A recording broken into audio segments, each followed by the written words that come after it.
Hey, what's going on YouTube? Welcome to the channel. It's Mitchy Boy here, and today I want to show you guys how to install new fonts on Windows 10. Very easy to do this. So I'm assuming that you've already downloaded the font that you want to use. There's a few websites online like dafont.com I think, and 1001 fonts I think it's called.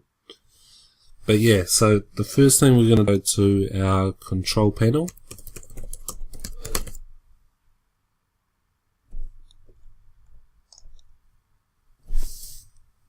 Find fonts.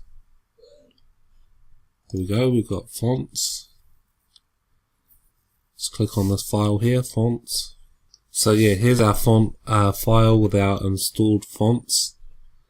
So what you want to do is you want to go to the file that you have your fonts downloaded into. Just go to downloads. So pretty much it's lagging too much for me to really get the file. You click on the font file and go into the file and get the font,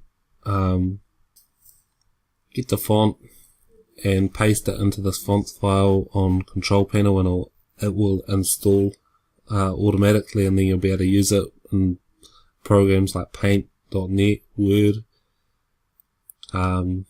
stuff like that. So